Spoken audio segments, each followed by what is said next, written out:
পাকিস্তান মাঝখানে বাংলাদেশের সাথে ভিসা প্রক্রিয়া খুব সহজ করেছিল। এখন কিন্তু ওদের এখানে যাইতে গেলে আবার কয় টাকা ফি টি দেওয়া একটা বিরাট তৈরি করেছে তারা।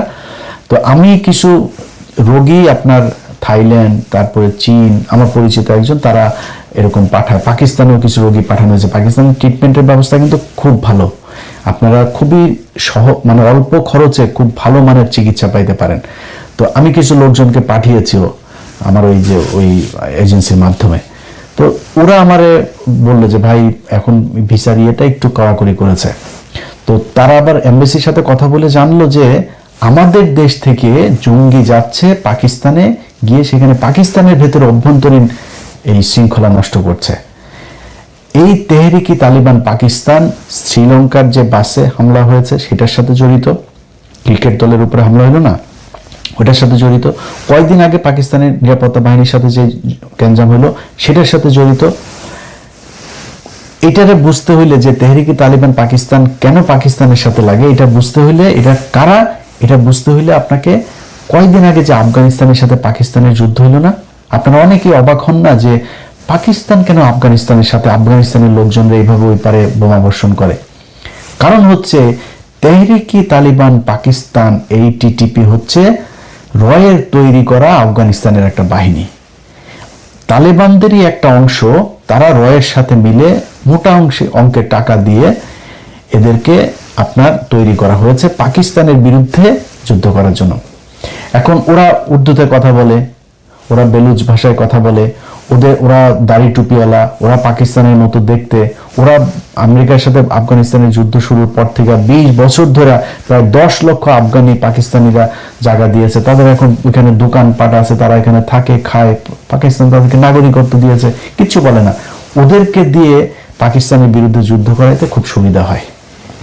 এই জন্য এদেরকে ট্রেন আপ করেছে, করে তারপরে তাদের সাথে যুদ্ধ করায়।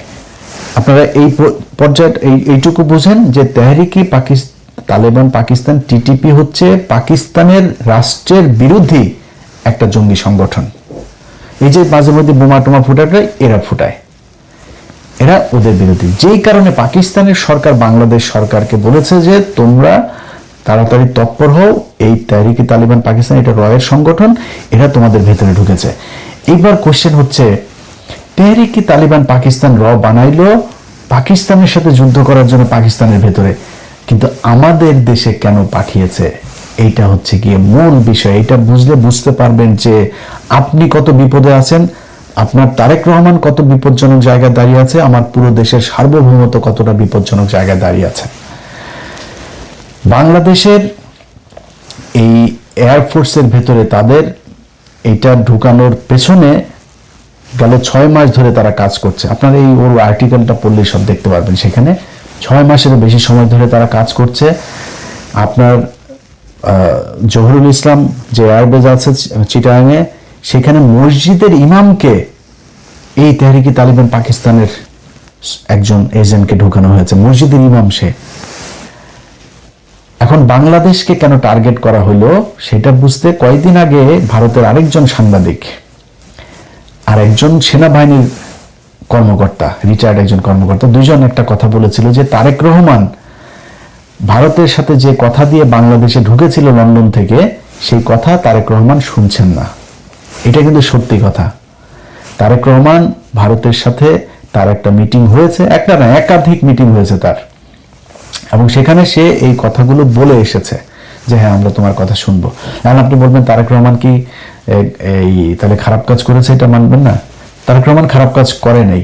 এর কারণ হইল গিয়া খালেদা জিয়া যখন 111 সরকারের সময় জেলে ছিল, শেখ হাসিনার আগে এই জেনারেল মাসুদ টাসুদেরা আগে গিয়েছিল খালেদা জিয়ার কাছে যে ম্যাডাম আমরা আপনাকে চাই ক্ষমতায় আনতে, আমাদের এই 111 সরকারের এই জিনিসগুলো আপনি ইমিউনিটি দিবেন এবং আমাদের এই জিনিসগুলো মেনে নেবেন। খালেদা জিয়া তো একরকম সেসব দানায় পানায় বুঝে না।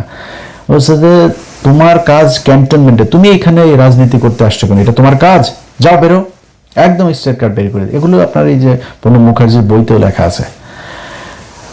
খালেদা জিয়া মানে না মানাতে কি হয়েছে, 111 পুরো ক্রেডিট উপভোগ করেছে শেখ হাসিনা। সে ক্ষমতায় আসলো, ইন্ডিয়ার কথা শুনে শুনে তারপরে খালেদা জিয়া শুনে নাই। খালেদা জিয়া ওই দিন যেটা করতে পারতো, ওদের কথা শুনে ক্ষমতায় এসে তারপরে বিট্রে করতে পারতো, তারেক রহমান ঠিক ওইটাই করেছে আমার বিশ্বাস। তারেক রহমান তাদেরকে বলেছে হ্যাঁ ঠিক আছে আমরা এইভাবে, কি চেয়েছে ভারত? ভারত চেয়েছে, মানে আমি কেন বলছি যে তারেক রহমান ঠিকটাই করেছে সেটারও প্রমাণ দিচ্ছি আপনারা। ওই সাংবাদিক এবং রিটায়ার্ড অফিসার দুইজনই একটা কথা বলেছিল, তারেক রহমান কয়েকটা জিনিস এই ভারতের কাছে কথা দিয়েছিল। এক, আওয়ামী লীগকে স্বাভাবিক রাজনীতিতে ফিরতে দিতে হবে, শেখ হাসিনাকে ফিরিয়ে নিতে হবে, তাকে আটক করা যাবে না। তারপরে সেভেন সিস্টারের যে বিচ্ছিন্নতাবাদীগুলো আছে এগুলো ভারতের সাথে মিলে একসাথে কাজ করতে হবে তাদেরকে নিশ্চিহ্ন করার জন্য, নির্মূল করার জন্য। এবার বলেন তারেক রহমান সেটা শুনেছে কিনা, শুনবে কিনা, মানে আমি কেমনে বলবো যে তারেক রহমান ভারতের কথা শুনে নাই, বিট্রে করে নাই?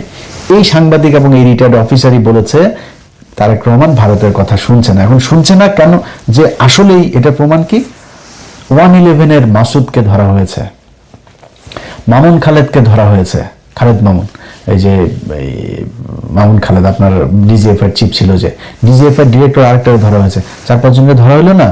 আপনার কি মনে হয় ভারত কোনোদিন তারেক রহমানকে এটাতে সাপোর্ট দিচ্ছে বা তারেক রহমানের এটা মেনে নিচ্ছে? ভারত মেনে নিচ্ছে না, কিন্তু তারেক রহমান সেটা করেছে। আচ্ছা, আইপিএল এর খেলা বাংলাদেশে নিষিদ্ধ করেছিল ইউনূস সরকার, তারেক রহমান সেটা বহাল রেখেছে।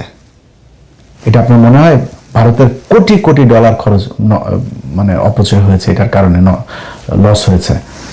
তারপরে আওয়ামী লীগের কার্যক্রম নিষিদ্ধ তো ছিল, ওইভাবে থাকতো, আইনে পরিণত করার দরকার আছে, তারেক রহমান সেটা করেছে। অনেক কিছুই আপনারা দেখছেন উপরে উপরে, যে না মনে হচ্ছে ভারতের সাথে দিয়েছে, ভারতের বাংলাদেশের পররাষ্ট্রমন্ত্রীকে যেতেই হবে, তার সাথে কি আমরা ডিপ্লোমেসি ডিসকানেক্ট করেছি নাকি? তো তা হইতেই হবে, তার এখানে যাইতেই পারে কিন্তু ভেতরে ভেতরে যেটা করার তারেক রহমান কিন্তু সেটাই করছে। এই কারণেই আমার যে সূত্র, সেই সূত্র আমাকে যেটা জানিয়েছে যে তারেক রহমানকে হত্যা করে তারপরে দেশের ভেতরে একটা অস্থিতিশীল পরিস্থিতি তৈরি করবে, কিন্তু তারপরে সরকার আবার ক্ষমতায় আসবে বিএনপি।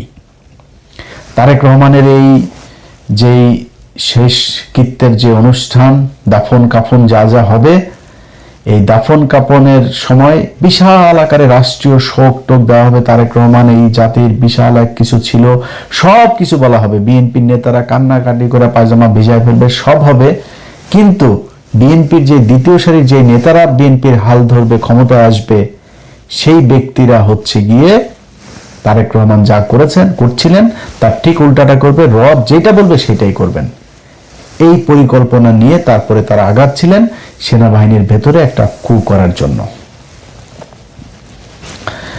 এবার বুঝতে পারছেন আপনারা পুরো ঘটনার সব যদি নাকি একসাথে মিলানোর পরে দেখতে পারবেন যে তেহরিকি তালেবান পাকিস্তানের টিটিপির সাথে ভারতের যেই যোগসাজশ, সেটা দিয়ে তারা পাকিস্তানের সাথে ওইদিকে ফাইট করছে, আর এই দিকেও ভারতের বিরুদ্ধে যারা কাজ করবে তাদেরকে এই করার জন্য এই তেহরিকি তালেবান পাকিস্তান নাম দিয়ে তারপরে করা হয়েছে। এখন এর পরপর পুলিশ হেডকোয়ার্টার একটা বিজ্ঞপ্তি দিয়েছে। সেই বিজ্ঞপ্তিটার ভেতরে আমি জানি না যে এটার কৌশল নাকি এটা বিষয়টা এরকমই। পুলিশ হেডকোয়ার্টার বলেছে নিষিদ্ধ ঘোষিত উগ্রবাদী সংগঠনের সমর্থক কর্তৃক গুরুত্বপূর্ণ স্থাপনায় হামলার পরিকল্পনা সংক্রান্ত গোপন ও জরুরি গোপনীয়। এটা দিয়েছে 23 এপ্রিল। ওই যে তারিখ মনে আছে, যেই 23 এপ্রিল চন্দন নন্দী আপনার নিউজ করলো, সেই 23 তারিখে পুলিশ হেডকোয়ার্টার এটা দিল। ওই পরের দিনই আবার জুলকারনাইন স্বামী ভাইও এটা নিয়ে করলো, ওই দিনই আবার নবনীতা চৌধুরীও নিউজ করলো। সবগুলোর একসাথে মিলান, তাহলে বুঝতে পারবেন যে খেলাটা কোথায়। এখন পুলিশের বিষয়টা আমি এখনো স্পষ্ট না। পুলিশ যেটা বলেছে নিষিদ্ধ ঘোষিত উগ্রবাদী সংগঠন, তো এই নিষিদ্ধ ঘোষিত উগ্রবাদী সংগঠনটা কি ইসলামী কোনো নিষিদ্ধ ঘোষিত সংগঠন নাকি কোনটা, এটাই না। এখন যদি পুলিশকে সর্বোচ্চ সতর্ক অবস্থায় রাখার জন্য এটা একটা কৌশল হয়ে থাকে তাহলে ভালো। বাট আমি সরকারের সব পর্যায়কে একটা জিনিস বলবো, সিটিটিসির যিনি আছেন প্রধান, এই মাল কিন্তু রয়ের মাল। অতএব তার এখানে আবার তার আলোচনাও কয়দিন ধরে হচ্ছে, সে তার বক্তব্যের প্রেক্ষিতে বা তার তথ্যের প্রেক্ষিতে যদি এই জঙ্গি সংগঠন, উগ্রবাদী সংগঠনের হামলার নাশকতার এই আওয়ামী লীগের মতো যদি ছক সাজানোর কথা বলে থাকেন, তাহলে কিন্তু আপনারা একটা রক্তক্ষয়ী সংঘর্ষ, একজন রাক্ষসের মুখ থেকে এই দেশটাকে 1400 মানুষ জীবন দিয়ে বাঁচিয়ে দিয়ে গিয়েছে, সেখান থেকে 2 বছর দূরত্ব নাই, 2 বছরেরও কম সময় হয়েছে। সেখানে দাঁড়িয়ে আপনারা যেটা করছেন, আপনারা এখন গুপ্ত সুপ্ত নিয়ে নিজেদের ভেতরে কামড়াকামড়ি করছেন, লুটপাট, তারপরে নিজেদের ভেতরে মারামারি যা আছে, বিএনপির ভেতরে বিএনপি জামাতের সাথে নানান ধরনের দ্বন্দ্ব এখন চলছে। অথচ কয়েকদিন আগে আপনারা একসাথে মার খেয়েছেন, একসাথে গুম হয়েছেন, একসাথে রিমান্ডে গিয়েছেন, একসাথে জেলখানায় থেকেছেন, একসাথে মশারি নিয়ে ধান খেতে ঘুমিয়েছেন, আপনারা সেটা ভুলে গিয়েছেন। অথচ আমরা যে কত ভয়ঙ্কর একটা পরিস্থিতির ভেতরে, কত বিপজ্জনক জায়গার ভেতরে এই দেশটা দাঁড়িয়ে আছে, এটা আপনাদেরকে অনুমান করার, বিবেক বুদ্ধি দিয়ে চিন্তা করার সেই শক্তি বোধহয় আল্লাহ আপনাদের দেয় নাই। এখনো ঘাড়ের উপরে নিঃশ্বাস ফেলছে সেই রাক্ষস। 2 দিন পর পরই বলে আসতেছি, খেয়ে ফেলবো, লিস্টিং করছি, কারা কারা করেছে। একজনও বাঁচতে পারবেন আপনি, আমি আজকে একজনের বিরুদ্ধে, আপনি আর আমার বিরুদ্ধে যে কজন আছে, যারা যারা এনসিপি বলেন, জামাত বলেন, বিএনপি বলেন, যারা পুলিশে এখন বিভিন্ন বড় বড় পদে এসে, কেউ কি বেঁচে আসতে পারবে এখান থেকে? যদি আওয়ামী লীগ আবার ইন্ডিয়ার সহায়তা যদি বাংলাদেশে ঢোকে, আপনার মনে হয় একজন বাঁচতে পারবেন? আগে তো নিজের জীবন বাঁচাবেন, এরপরে লুটপাট করেন, গুপ্ত সুপ্ত বালছাল নিয়ে মারামারি করেন, যেটা পরে করেন। আগে দেশের স্বাধীনতাটা, সার্বভৌমত্বটাকে তো আগে মানে ঠিক করে নেবেন, মেরামত করে, যে আমি এখন সিকিউর, এরপরে আপনি কামড়াকামড়ি করেন, খাওয়া দাওয়া করেন। আপনাদের অবস্থা দেখলে মনে হয় আজিব আপনারা একটা স্বাভাবিক নির্বাচনের মধ্য দিয়ে আসছেন। 5 বছর পর আরেকটা সরকার আসলে কি হবে? কিছুই হবে না। আপনার মাথায় রাখতে হবে, অন্তত যদি কমও হয়, তাও 20 বছর আপনাকে আওয়ামী লীগকে ক্ষমতার বাইরে রাখতে হবে। তার একটা মহাপরিকল্পনা আপনাদের করা উচিত ছিল, সেটা না করে আপনারা করছেন। আজকে যে বিষয়টা আপনাদেরকে বলবো, এটা বললে বুঝতে পারবেন যে কত ভয়ঙ্কর জায়গায়, কত বিপজ্জনক জায়গায় তারেক রহমানের জীবন, আপনাদের জীবন, আমাদের জীবন দাঁড়িয়ে আছে, তাহলে বুঝতে পারবেন। 20 তারিখ, এই 20 এপ্রিল আমি ফেসবুকে একটা পোস্ট করেছিলাম, বিমান বাহিনীর ভেতরে কিছু একটা হচ্ছে, তারপরে সর্বোচ্চ সতর্কতা জারি করা হয়েছে। তো আমি যতটুকু জেনেছিলাম, ওই দিন ভেতরে আমার যতটুকু সোর্স আছে, তারা বলছে ভাই খুব টান টান উত্তেজনা মনে হচ্ছে, এটা মানে খুব উপরের লেভেলের, এরকম 2-1 জন ছাড়া বোধহয় আর অন্য তেমন কেউ জানে না। আমি এরপরে জানার চেষ্টা করলাম। এর মাঝখানে 23 তারিখে একটা নিউজ দেখলাম। 23 তারিখে নিউজটা করেছেন ভারতীয় একজন সাংবাদিক, তার নাম হচ্ছে চন্দন নন্দী। চন্দন নন্দী 23 তারিখে নিউজে বলেছেন যে Bangladesh air force on high alert after raids net many airmen for links with Tehrik-i Taliban Pakistan, TTP. আচ্ছা, এই নিউজের ভিতরে তিনি বিস্তারিত লিখে দিয়েছেন কি হয়েছে ওই রাতে, তারপরে আগে পরে কি ঘটছে সেনা বিমান বাহিনীর ভেতরে, তেহরিকি তালিবানের কি বিশাল বিস্তৃতি ঘটেছে, কতজন সেখানে ট্রেন আপ হয়েছে, কতজনকে, 2 জনকে ধরা হয়েছে, গ্রেপ্তার করা হয়েছে, 10 জনকে আটক করা হয়েছে জিজ্ঞাসাবাদের জন্য, আরো 10 জন পালিয়েছে, সব বিস্তারিত বলে দিচ্ছে। অথচ সে তার এই খবরের ভেতরেই বলছে যে BF headquarters in Dhaka has shied away from even acknowledging the raids and consequent arrest, detention and escapes. মানে ওর খবর, ওর এটার ভিতরে আপনারা নর্থ ওয়েস্টের ওই পোর্টালে গেলে তারপরে দেখতে পারবেন, ওর খবরের ভেতরেই বলছে যে BF হেডকোয়ার্টার্স মানে বাংলাদেশ এয়ারফোর্সের হেডকোয়ার্টার্স এই ঘটনা নিয়ে সেটা তারা অ্যাকনোলেজিংও করছে না অ্যাবাউট কোনটা, অ্যারেস্ট, ডিটেনশন এবং এসকেপ। এই রেড দেওয়ার পরে যে যা ঘটেছে সেই কনসিকুয়েন্স তারা প্রকাশ করে নাই, সে নিজে বলছে। অথচ তিনি জেনে গিয়েছেন, তিনি জানলেন কিভাবে? এটা হচ্ছে কোশ্চেন। আচ্ছা, বাংলাদেশের সেনাবাহিনীর এই সেনাবাহিনীর কোনো কিছু হওয়ার আগেই এই নর্থ ওয়েস্টের কাছে চলে যায়, এই চন্দন নন্দীর কাছে। চন্দন নন্দী মূলত ভারতীয় গোয়েন্দা সংস্থার একটা মুখপাত্রের মতো আচরণ করে, ওইখান থেকে যেসব সূত্রে খবর টবর পায় এগুলোই সে মূলতই করে। তার খবরের একটা বিরাট অংশ জুড়ে বাংলাদেশ সেনাবাহিনীর ভেতরে ওয়াকার পাত দিলেও ওই গন্ধ পায়, এরকম অবস্থা। তো উনি কিভাবে জানলেন? বিএফ এয়ারফোর্স হেডকোয়ার্টার এটা বলেন, সে নিজে বলছে তারা নিজেরাই মুখ খোলে নাই এই কারা কি হয়েছে, এই রেডের পরে কাদেরকে ধরা হয়েছে, কি করা, অথচ সে সংখ্যা বলে দিচ্ছে যে 2 জনকে গ্রেপ্তার করা হয়েছে, 9 জন বা 10 জনকে জিজ্ঞাসাবাদের জন্য ধরা হয়েছে, আরো 9-10 জন পালিয়েছে, সেসব বলে দিচ্ছে। কিভাবে জানলো? এবার আসেন, বাংলাদেশের একজন, আমি চন্দ্রনন্দীর এখানে আরেকবার আসতে হবে, তার আগে বাংলাদেশের একজন সাংবাদিক আছেন জুলকারনাইন সায়ের খান সামি ভাই ওইটার পরপরই তিনি একটা পোস্ট করেছেন। তিনার পোস্টটা হচ্ছে, বিগত অন্তর্বর্তীকালীন সরকার 1.5 বছরে বাংলাদেশের জাতীয় নিরাপত্তার এমন কিছু ক্ষতি সাধন করেছে যা অবর্ণনীয়।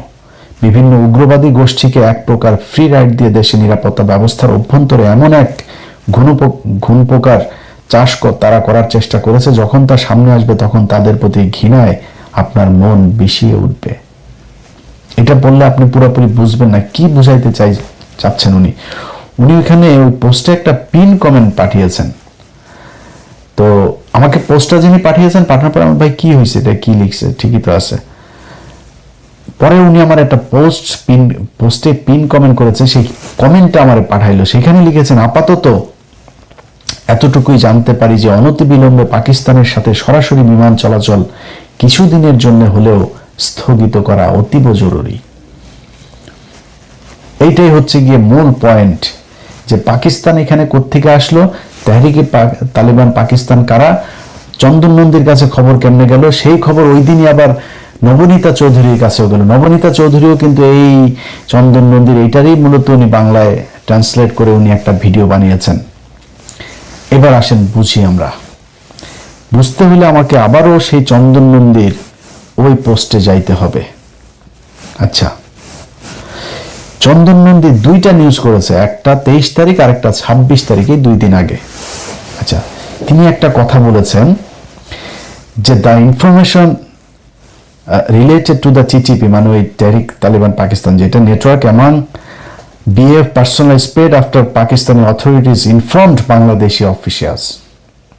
পাকিস্তানি অথরিটিজ মানে হয় গোয়েন্দা সংস্থা বা সরকার বা দূতাবাস, কোন একটা পক্ষ বাংলাদেশ এয়ারফোর্সকে জানিয়েছে, অফিসিয়ালসদেরকে জানিয়েছে, পাকিস্তানের সরকার জানাইলো।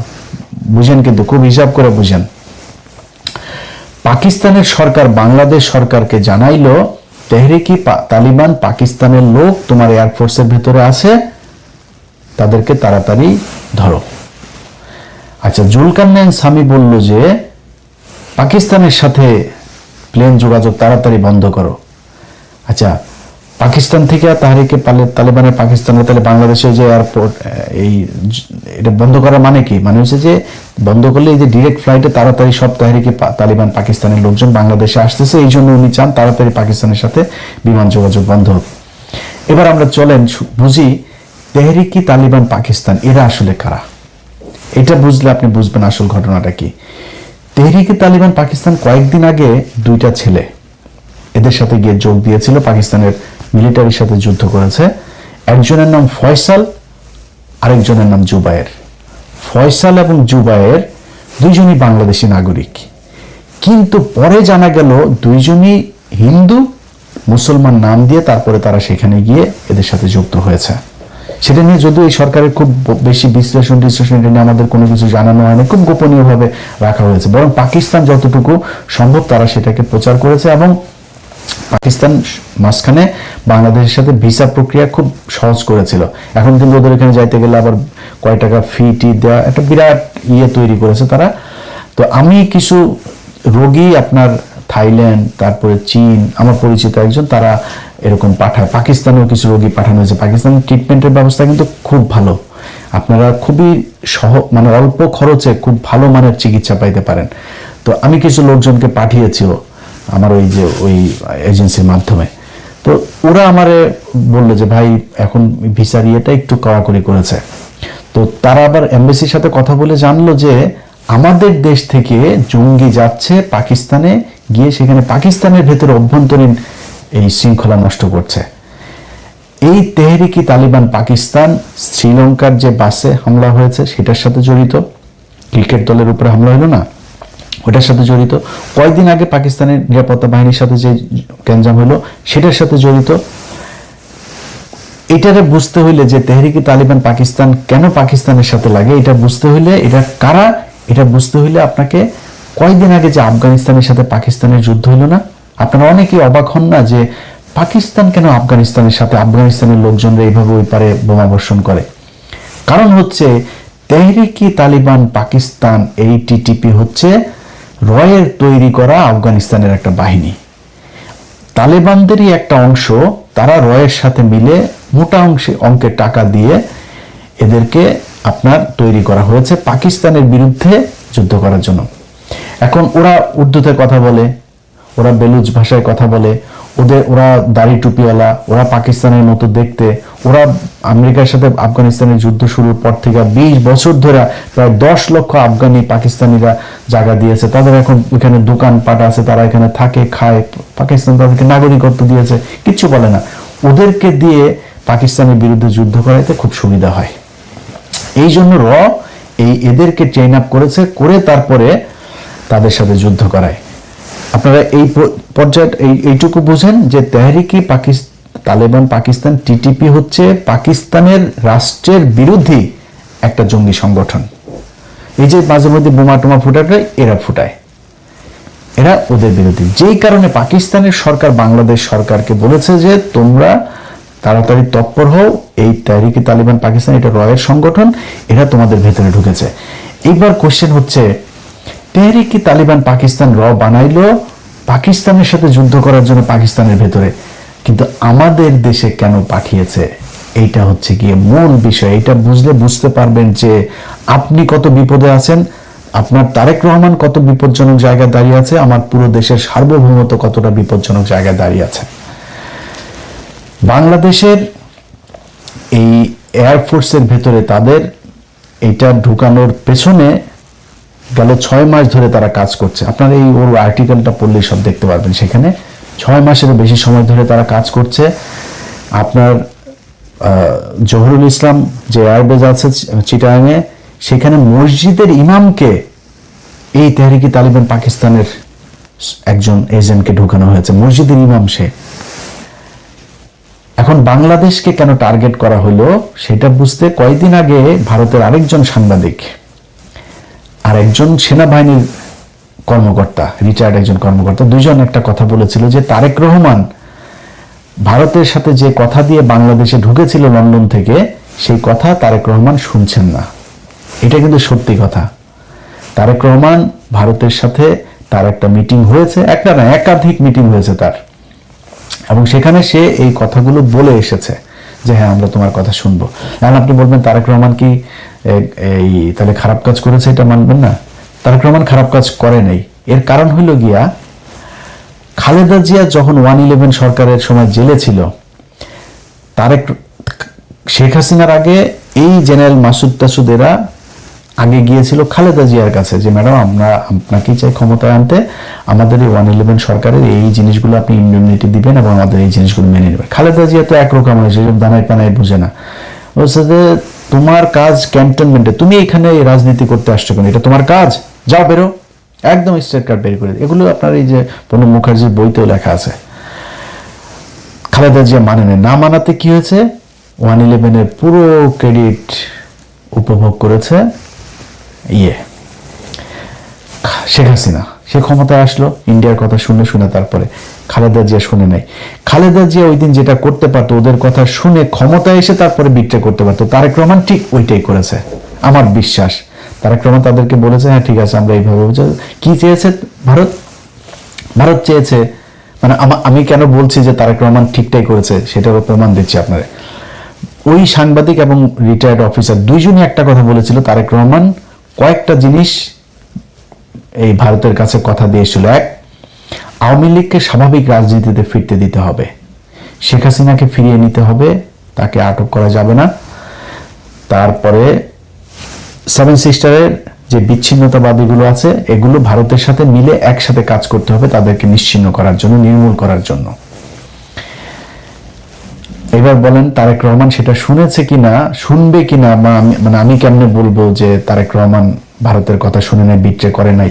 এই সাংবাদিক এবং এই রিটায়ার্ড অফিসারই বলেছে তারেক রহমান ভারতের কথা শুনছে না। এখন শুনছে না কেন, যে আসলেই এটা প্রমাণ কি, 111 মাসুদকে ধরা হয়েছে, মামুন খালেদকে ধরা হয়েছে, খালেদ মামুন, এই যে মামুন খালেদ আপনার ডিজিএফ এর চিফ ছিল, যে ডিজিএফ এর ডিরেক্টর আরেকটা ধরা হয়েছে, 4-5 জনকে ধরা হলো না? আপনার কি মনে হয় ভারত কোনোদিন তারেক রহমানকে এটাতে সাপোর্ট দিচ্ছে বা তারেক রহমানের এটা মেনে নিচ্ছে? ভারত মেনে নিচ্ছে না, কিন্তু তারেক রহমান সেটা করেছে। আচ্ছা, আইপিএল এর খেলা বাংলাদেশে নিষিদ্ধ করেছিল ইউনূস সরকার, তারেক রহমান সেটা বহাল রেখেছে। এটা আপনার মনে হয় ভারতের কোটি কোটি ডলার খরচ মানে অপচয় হয়েছে, এটার কারণে লস হয়েছে। তারপরে আওয়ামী লীগের কার্যক্রম নিষিদ্ধ তো ছিল, ওইভাবে থাকতো, আইনে পরিণত করার দরকার আছে, তারেক রহমান সেটা করেছে। অনেক কিছুই আপনারা দেখছেন উপরে উপরে, যে না মনে হচ্ছে ভারতের সাথে দিয়েছে, ভারতের বাংলাদেশের পররাষ্ট্রমন্ত্রীকে যেতেই হবে, তার সাথে কি আমরা ডিপ্লোমেসি ডিসকানেক্ট করেছি নাকি? তো তা তো হইতেই হবে, তার এখানে যাইতেই পারে কিন্তু ভেতরে ভেতরে যেটা করার তারেক রহমান কিন্তু সেটাই করছে। এই কারণেই আমার যে সূত্র, সেই সূত্র আমাকে যেটা জানিয়েছে যে তারেক রহমানকে হত্যা করে তারপরে দেশের ভেতরে একটা অস্থিতিশীল পরিস্থিতি তৈরি করবে, কিন্তু তারপরে সরকার আবার ক্ষমতায় আসবে বিএনপি। তারেক রহমানের এই যেই শেষ কৃত্যের যে অনুষ্ঠান, দাফন কাফন যা যা হবে, এই দাফন কাফনের সময় বিশাল আকারে রাষ্ট্রীয় শোক টোক দেওয়া হবে। তারেক রহমান এই জাতির বিশাল এক কিছু ছিল, সব কিছু বলা হবে, বিএনপির নেতারা কান্নাকাটি করে পায়জামা ভিজায় ফেলবে, সব হবে। কিন্তু বিএনপির যে দ্বিতীয় সারির যে নেতারা বিএনপির হাল ধরবে, ক্ষমতায় আসবে, সেই ব্যক্তিরা হচ্ছে গিয়ে তারেক রহমান যা করছিলেন তার ঠিক উল্টাটা করবে, যেটা বলবে সেটাই করবেন। এই পরিকল্পনা নিয়ে তারপরে তারা আগাচ্ছিলেন সেনাবাহিনীর ভেতরে একটা কু করার জন্য। এবার বুঝতে পারছেন? আপনারা পুরো ঘটনার সব যদি নাকি একসাথে মিলানোর পরে দেখতে পারবেন যে তেহরিকি তালেবান পাকিস্তানের টিটিপির সাথে ভারতের যেই যোগসাজশ, সেটা দিয়ে তারা পাকিস্তানের সাথে ওইদিকে ফাইট করছে, আর এই দিকেও ভারতের বিরুদ্ধে যারা কাজ করবে তাদেরকে এই করার জন্য এই তেহরিকি তালেবান পাকিস্তান নাম দিয়ে তারপরে করা হয়েছে। এখন এর পরপর পুলিশ হেডকোয়ার্টার একটা বিজ্ঞপ্তি দিয়েছে।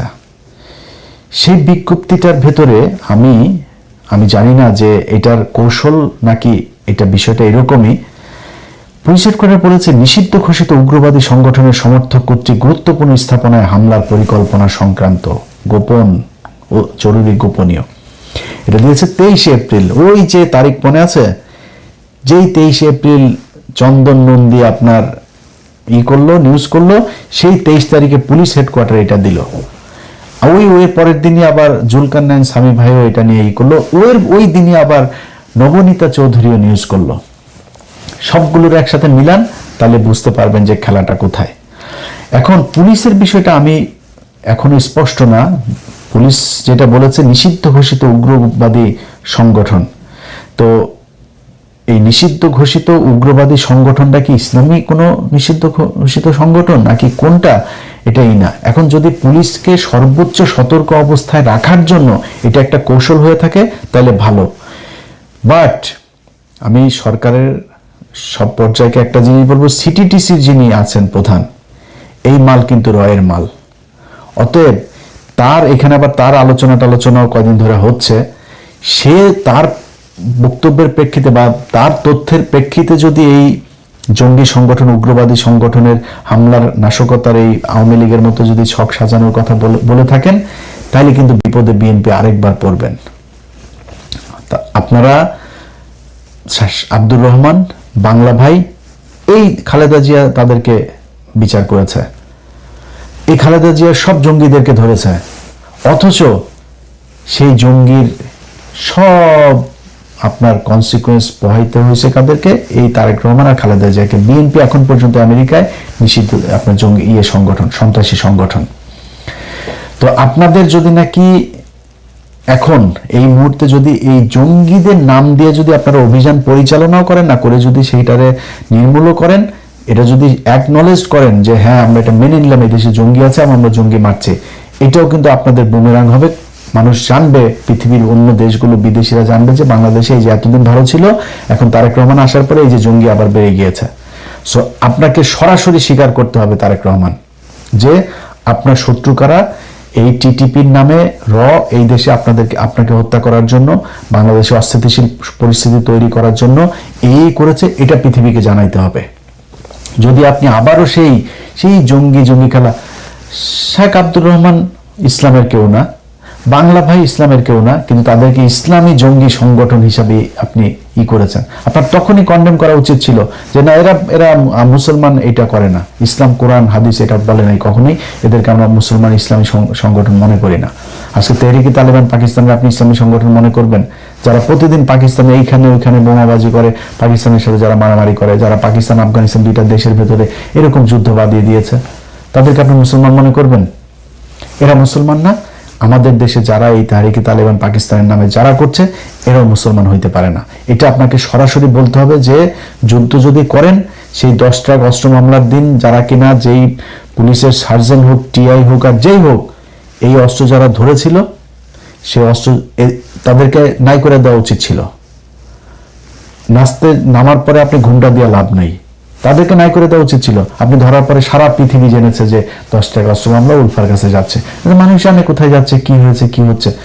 আজকে আপনি যদি নাকি আসলেই ভারতের সাথে খেলতে চান তারেক রহমান, আপনাকে প্রকাশ্যে ঘোষণা দিতে হবে এই দেশের প্রতিটা মানুষ আপনার জন্য জীবন দেওয়ার জন্য প্রস্তুত আছে। আমি ইলিয়াস হোসেন বললাম, আমি নির্বাচনে আপনার বিরোধিতা করেছি, সামনের বার নির্বাচন হলে সামনের বারও হয়তো আপনার বিরোধিতা করব। বাট যদি দেখি আপনি ভারতের কারণে কোনো সিকিউরিটি ইস্যুর মধ্যে আছেন, নিরাপত্তা ঝুঁকিতে আছেন, আপনার কোনো সহায়তা লাগবে, আপনার জন্য জীবন দিতে হবে, আমি বাংলাদেশের নাগরিক হিসেবে আমি সবার আগে আপনার জন্য জীবন দিতে প্রস্তুত আছি।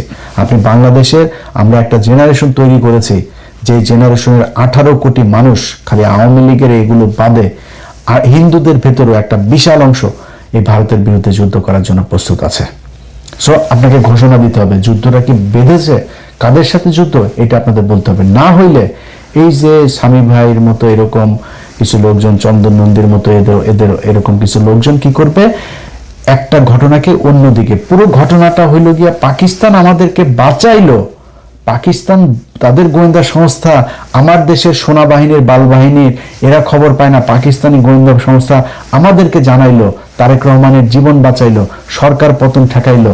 অথচ আমরা এখন বলছি কি বিমান চলাচল নিষিদ্ধ করতে হবে পাকিস্তানের সাথে। পাকিস্তানকে বাংলাদেশের সব ধরনের সিকিউরিটি, তারেক রহমানের সিকিউরিটি পর্যন্ত পাকিস্তান থেকে নেওয়া উচিত, চীন থেকে নেওয়া উচিত, আমেরিকা থেকে, টার্কি থেকে, যারে দরকার হয়। ভারতকে আপনার মোকাবেলা করার জন্য যেটা দরকার হয় আপনি সেটা করতে হবে। আমার কোনো সমস্যা নেই, আমেরিকার সাথে কোনো সমস্যা নেই, চীনের সাথে নেই, পাকিস্তানের সাথে নেই, টার্কির সাথে, কারোর সাথে নেই। আমার সমস্যা ভারতের সাথে, এটা আপনাকে বুঝতে হবে। যদি আপনি সরাসরি এইভাবে না বলেন, এই গোজামিল দিয়ে এইভাবে পুলিশের কিছু জাওরাগুলো তো আছে এখনো, সেনাবাহিনীর এই যে ওয়াকার বাহিনী আছে, এই ওয়াকার বাহিনী দিয়া তারপরে মানুষের মাঝে বিভ্রান্তি তৈরি করবে। পৃথিবীর কাছে আপনি যেটাই জানেন আর না জানেন, কিন্তু এই যে লেখালেখি, এই যে চন্দন নন্দীর যে লেখা, তারপরে মিডিয়াতে যা আসবে, এই যে পুলিশের যে হেডকোয়ার্টার থেকে যেটা দেওয়া হলো, এটা কি প্রতিটা দূতাবাসে যায় নাই? প্রতিটা দূতাবাসে এটার খবর পায় নাই? কি জানলো, মেসেজটা কি গেল তাদের কাছে যে বাংলাদেশে আবারও জঙ্গি মাথা চাড়া দিচ্ছে। এই বাংলাদেশে গেল 2 বছরে কোনোদিন তো জঙ্গি হামলা হলো না। হাসিনা না থাকলে নাকি এই দেশে জঙ্গি দিয়ে ভরে যাবে, কই জঙ্গির কোনো কিছু তো আমরা দেখলাম না, এখনো তো জঙ্গি নাই। এত মানুষ মারলেন, সেই মানুষগুলোর যে খামাখা ফাও মারলেন, মানুষগুলো তো নিষ্পাপ, নির্দোষ মানুষগুলোকে জঙ্গি বানায় তারপরে করা হলো। অতএব বিএনপির কাছে অনুরোধ থাকবে, আল্লাহর ওয়াস্তে এই জঙ্গি খেলা বন্ধ করেন। ভারতের সাথে যে যুদ্ধ করছেন এটা সরাসরি প্রকাশ করেন, সরাসরি প্রকাশ করে তারেক রহমান আপনি দরকারে আপনার যেই সিকিউরিটি দরকার, খালি এয়ার ডিফেন্সটা আপনি ঠিক করেন, এই দেশের মানুষ আপনাকে নিরাপত্তা দিবে। যদি খালি এটা আপনি প্রকাশ করতে পারেন যে ভারতের সাথে আপনি খেলছেন, মানুষ আমি ইলিয়াস বললাম, আমি প্রথম বিমানের টিকিট কাটবো যেদিন বুঝবো যে বিএনপি ভারতের সাথে লেগেছে। আল্লাহর কসম করে বললাম, আমি প্রথম ব্যক্তি হব বিদেশ থেকে প্লেনের টিকিট কেটে বাংলাদেশে ঢুকবো ইনশাল্লাহ। যাই হোক, সবশেষ যারা এই যে গুপ্ত সুপ্ত টুপ্ত এইসব নিয়ে গ্যাঞ্জাম করছেন, আপনাদের কাছে অনুরোধ থাকবে ভাই, দেশের অবস্থা কিন্তু ভয়ঙ্কর। আপনি এগুলি যদি বাদও দেন, দেশও যদি চালাইতে চান, এই যে তেলের যেই সংকট দেখায় দেয়া গেল, এটার কারণে কি একটা দুটা জিনিস হবে? আপনার ফসল নষ্ট হয়েছে, পাট নষ্ট হয়েছে, ধান নষ্ট হয়েছে, ঝড়ে সারা দেশে কালবৈশাখী ঝড় চলছে, এটাতে ব্যাপক ক্ষয়ক্ষতি হয়েছে। সামনে খাদ্য সংকট দেখা দিবে। তেল আপনারা কতদিন এই বেশি দামে কিনতে, তার কোনো ঠিক নেই। সামনে আপনি কার কাছ থেকে কে আপনাদের তেল দিবে, কার কাছ থেকে নিতে পারবেন, কোন দিক থেকে কি করবেন, আপনার সেগুলির কোনটা কি ঠিক করা হয়েছে জানি না। ভয়ঙ্কর অবস্থা। আপনি বিরোধী দলের সাথে সুপ্ত গুপ্ত কারে নিয়ে একটা পোস্ট করছে, সেটা নিয়ে, আরে ভাই পোস্ট এগুলি আওয়ামী লীগের সারাদিন কাজ, এদের এগুলো নিয়ে এখন গ্যাঞ্জাম বাঁধানো। মনে করেন শিবিরের কেউ একজন করছে, কি হয়েছে রে ভাই? জায়মা রহমানের নিয়ে মনে করেন বললো, আপনারা এখন জায়মা রহমানের নিয়ে বলার পরে এত আপনার কষ্ট লেগে গেছে। এই জায়মা রহমানের একজন মন্ত্রী, সিটিং একজন মন্ত্রী, এই যে মুরাদ কি বলেছিল, এই মন্ত্রী বলেছে জায়মা রহমানের ব্যাপার যা মনে চায় তাই খারাপ ভাষা কথা। তখন মন্ত্রীর বাসায় গিয়ে তো হামলা করতে পারেন নাই। তখন তো আপনাদের এত দেশপ্রেমিক জায়মা প্রেমিক লোকগুলির আমরা রাস্তায় দেখলাম না। তারেক রহমানকে এত ভালোবাসেন, তারেক রহমানের মারে এইভাবে 2টা বছর জেলখানায় রেখে মেরে ফেললো, ট্রাক দিয়ে আটকা রাখলো। এত ভালোবাসা, এত এত শক্তি কই ছিল সেদিন আপনাদের? একটু দেখাইতেন, তাহলে তো খালেদা জিয়ার জেলখানায় গিয়ে মরতে। খালেদা জিয়া কি মারা গিয়েছে নাকি? তাহলে হত্যা করা হয়েছে। অতএব একটু ধৈর্য ধরেন। বিরোধী দল একটা কাজ করছে, ওকে, বিরোধী দল যত